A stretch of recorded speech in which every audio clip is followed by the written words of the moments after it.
Assalomu alaykum aziz bolajonlar. Bugun sizlarga qizaloq Imona va sehrli o'rmon haqidagi ertagimizni aytib beramiz. Siz yaxshilab joylashib oling. Unda biz ertagimizni boshladik. Bir zamonlar tog'larning etagida ko'klamning to'liq ochilgan gullari bilan bezatilgan. Bir zamonlar tog'larning etagida ko'klamning to'liq ochilgan gullari bilan bezatilgan mo'jazgina qishloq bor edi.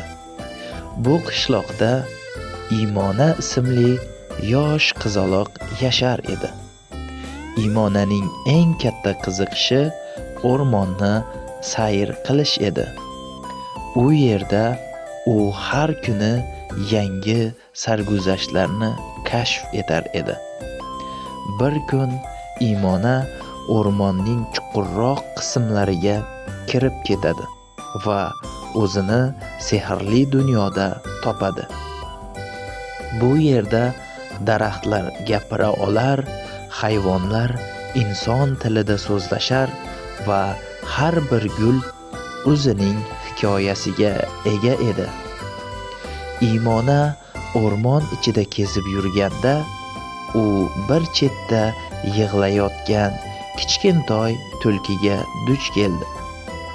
Tulki Imonaga o'zining sehrli marvaridini yo'qotib qo'yganini aytib berdi.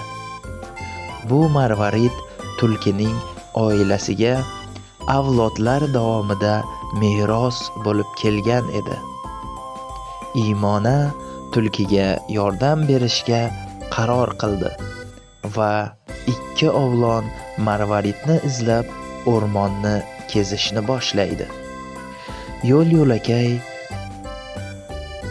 ular ko'plab hayvonlar bilan uchrashadilar.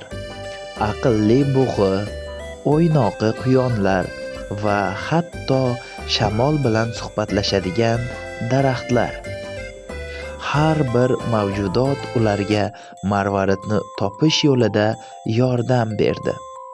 Biroq hech kim aniq joyini bilmas edi. Nihoyat ular marvaridni topish uchun yordam bera oladigan qushga duch kelishdi.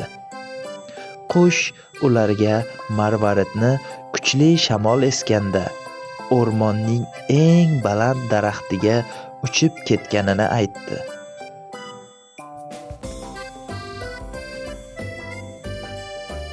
Imona va tulki birgalikda o'sha daraxtga yetib borishdi. U yerda yashil barglar orasida marvarid yaltirab yotar edi. Tulki marvaridni topganidan xursand bo'lib, Imonaga minnatdorchilik bildirdi. Bu sarguzasht Imonaga ko'p narsalarni o'rgatdi. Do'stlikning qadri, tabiat bilan uyg'unlik va murakkab vaziyatda sabrli bo'lishni. U o'rmondan qaytganida uning ko'zlarida yangi bir chaqnab turgan hayotga bo'lgan muhabbat va hurmat yorqin ko'rinib turar edi.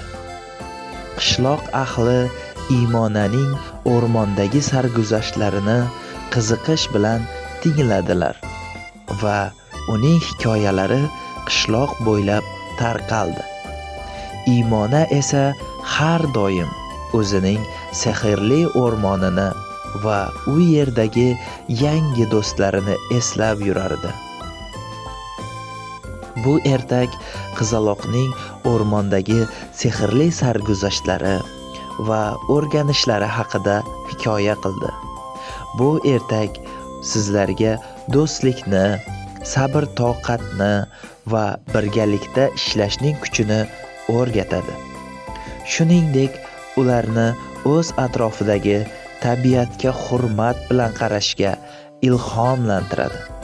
Har bir mavjudot va har bir hodisa Imonaga hayotda muhim bo'lgan darslarni o'rgatib, uning shaxs sifatida o'sishiga yordam berdi.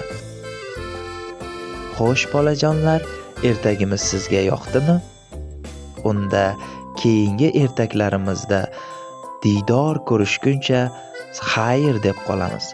Sog' bo'ling, salomat bo'ling.